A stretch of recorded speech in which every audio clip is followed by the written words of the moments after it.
I'm going to be sharing 8 makeup tips and tricks, still in celebration of the International Month for Women, the month of March. And so this is supposed to help improve your makeup game and keep you slaying physically and otherwise this month and beyond. Okay?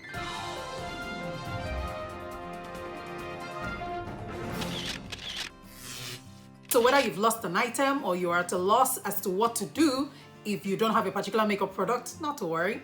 I have all of that provided for you in this video. Say for example, you don't have your eyeshadow and you want to do a transition color. So for transition color, rather than use what you normally would, like a matte pink or purple, what have you, say you want to use pink or something along that shade, guess what? You can actually use your blush. Okay, so your blush, be it orange, be it pink, be it fuchsia, you know what I mean. So use your blush rather than your eyeshadow.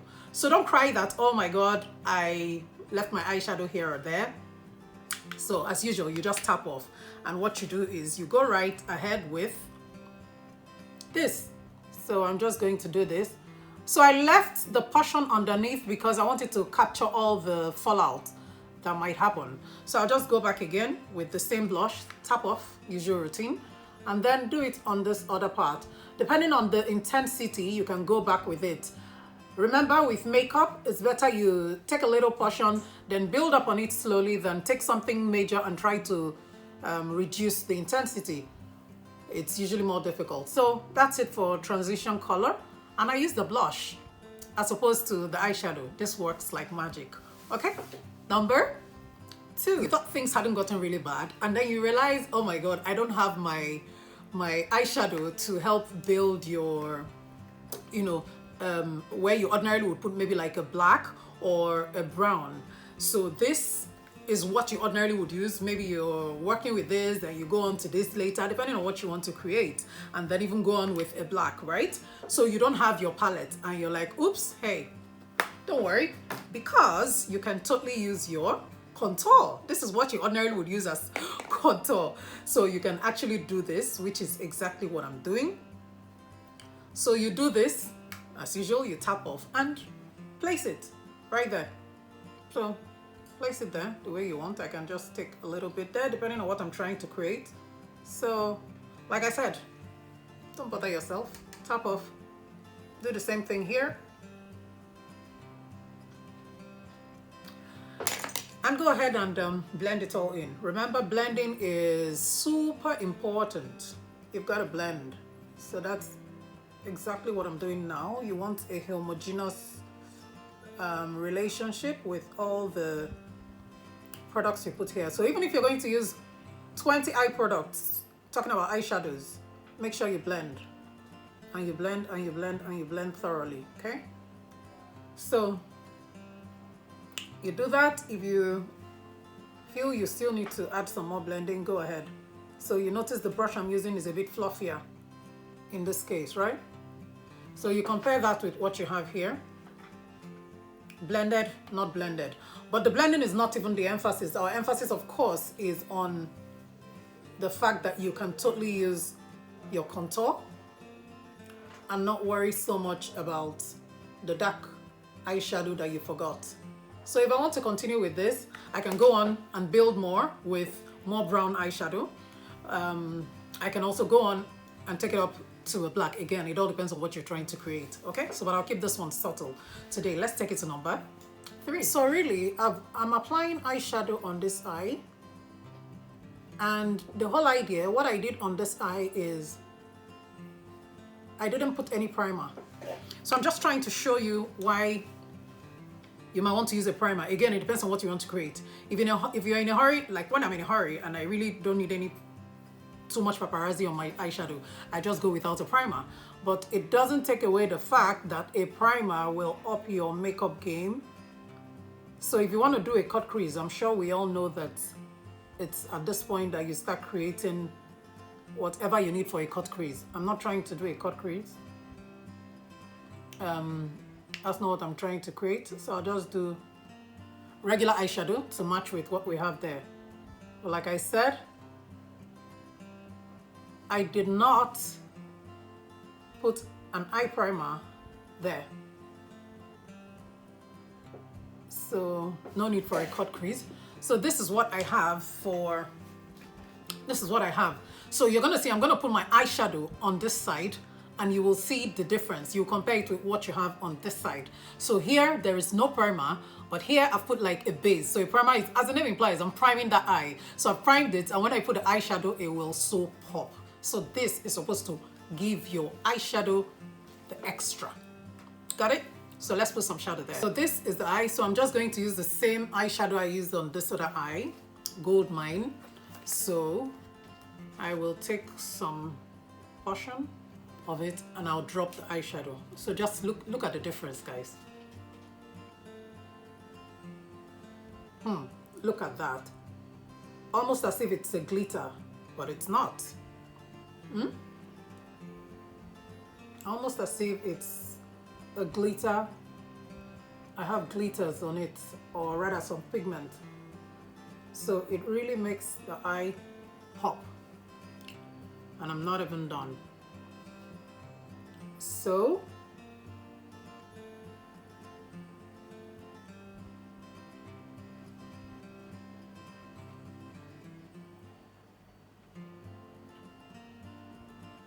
if I were to be cutting crease, I will also, make it more precise. Precision will be more if I were to be doing the whole cut crease.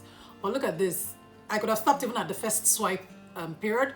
You can go on to 2 or 3 layers depending on what you want to achieve. So let's just drop this guy on it. And remember, whatever you do, blending is important. So, difference clear or not? Like, seriously. So yes, that's what an eye primer can do for you. Let's look at number 4, and I will go ahead and blend this thoroughly, then come back with the next tip. Shall we? So I'm sure you can see the difference now. So this has the eye primer and this does not. I just put this directly. For some people, this is fine if you want it subtle. Again, it all depends on what the client wants, right? But in this case, let's say, for example, you want the primer effect, but you don't have primer, or you don't have concealer, or you just want something really quick. Guess what? If you take wipes, like wipes, regular baby wipes, and you wet it, like you use it to wet your brush, you see, the act of doing this will change your eyeshadow game. So let's see what I mean. So I've dipped it in, I've made it damp, not wet, it's damp now. So I'm going back with Gold Mine again, right? So I'm going back with this guy and I'm just going to apply it here, and you see how it would bring up the intensity of that. Like, come on, look at that. Can you see?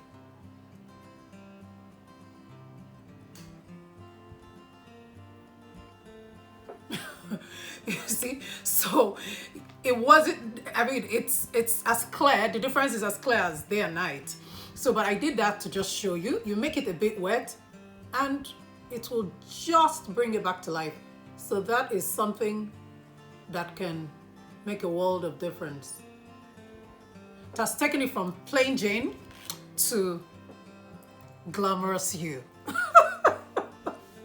Okay, so that's it for trick number 4. So let's see number 5, guys. So something you should always endeavor to do, and this saves a whole lot of time. You know, usually you'll find that when you want to apply eyeshadow, you find people just doing this.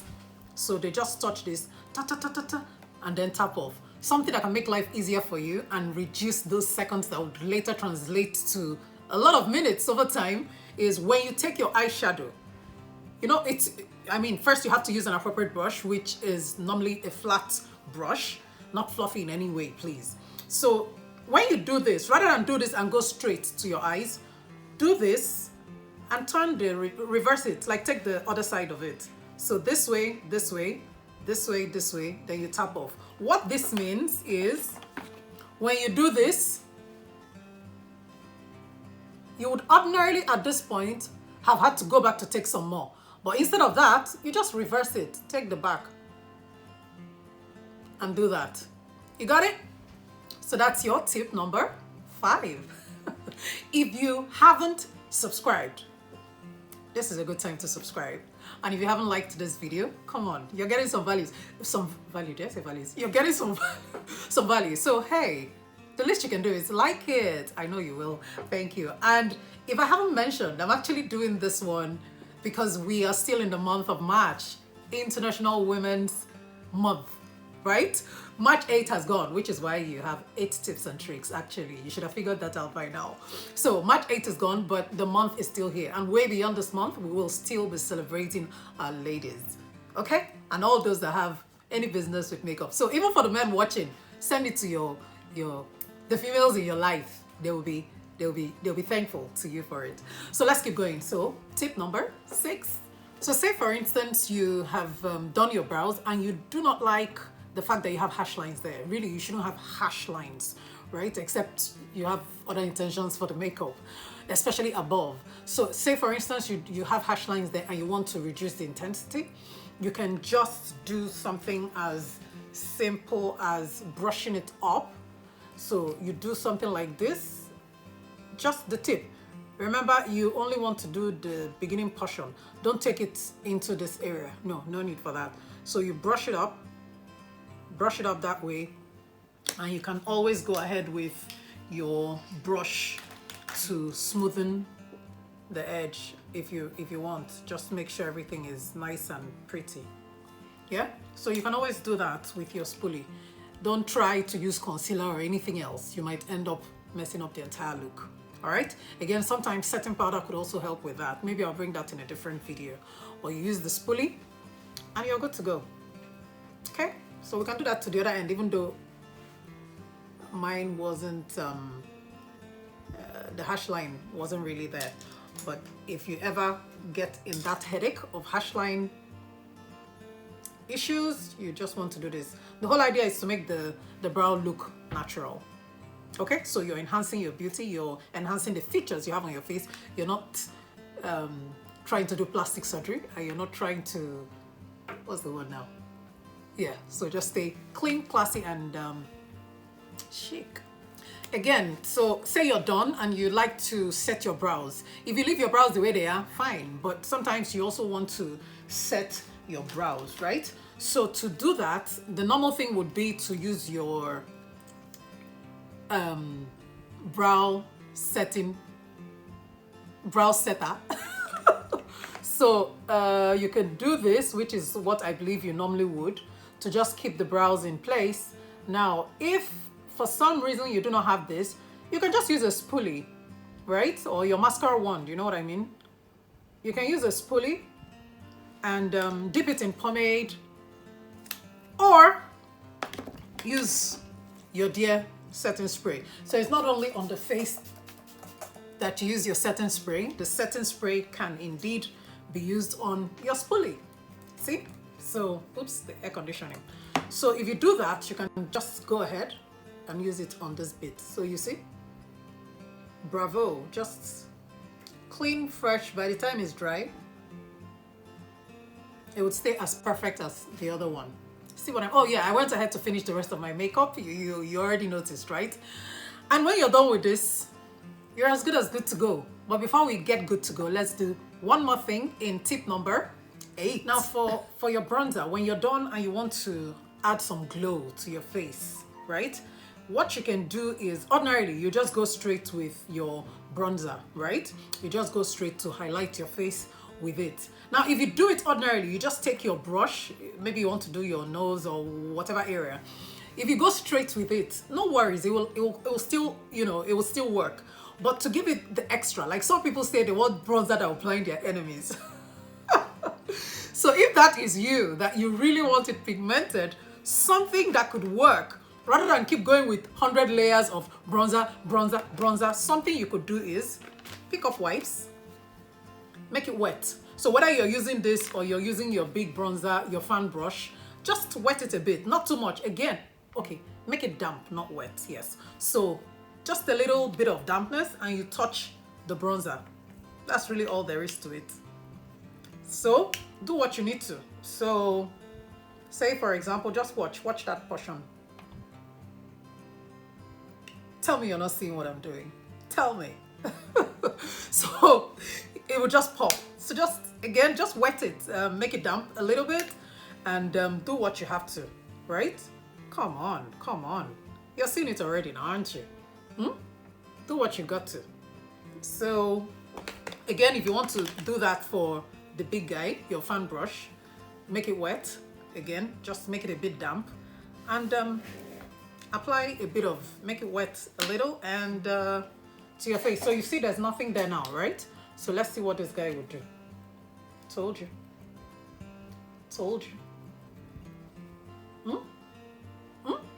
So that's what the bronzer would do for you.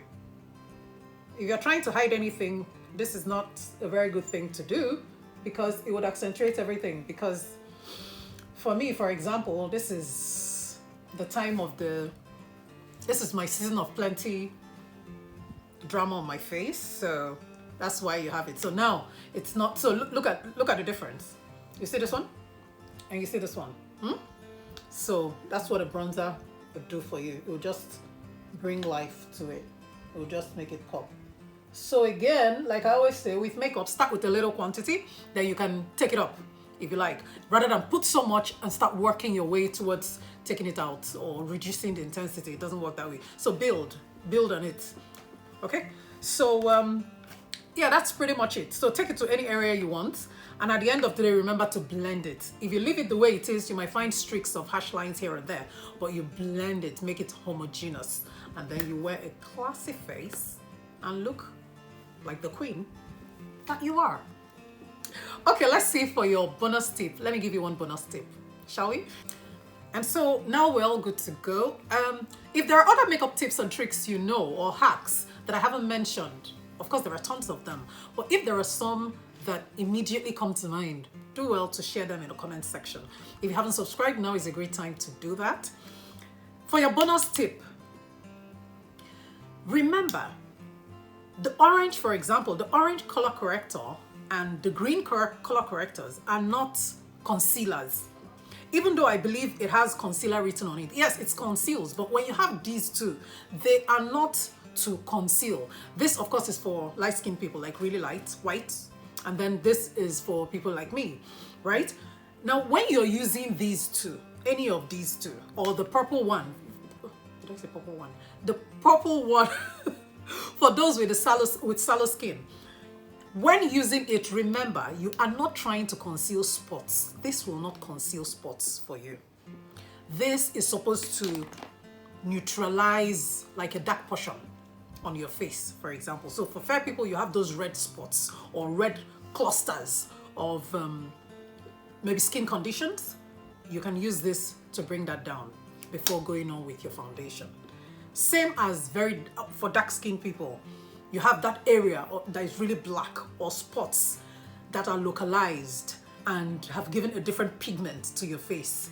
You can use this to neutralize it so that you have a homogeneous coverage for your foundation and the overall look, and so that in the course of the day, during your wedding or during one serious event outside, and when the sun hits you, things don't start happening on your face and people will be wondering, why am I seeing 3 different colors on this face? So this will help you take care of everything underneath, and then you do all the magic remaining. Maybe that's why they say makeup artists will go to heaven. We will so get to heaven. So again, this is just to enhance the beauty God has already given us. We're not doing any magic, okay? So on that note, I'd like to say thank you for your time this afternoon. Thank you for your time. Thank you for watching. Do not forget to subscribe. Do not forget to like this video. Do not forget to leave a comment. That's one way I will know you visited. If you leave a like, amazing. If you subscribe, fantastic. I'll also see your name. But one sure way of knowing that indeed you got here is when you leave a comment. If you're a man, there's nothing wrong with leaving a comment. Some men are amazing makeup artists as well. And if you need more, you can always visit wabioplace.com. That's the website for my makeup outfit. Or you can just see us on Instagram at wabioplace.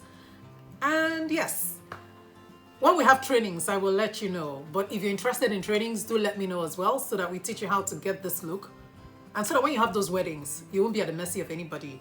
Okay, that's not good for us, but yes, you might need to do something quick for yourself. So learn. This is 2021, and let's improve ourselves. It's the international, we celebrated International Women's Day the other day, some days ago.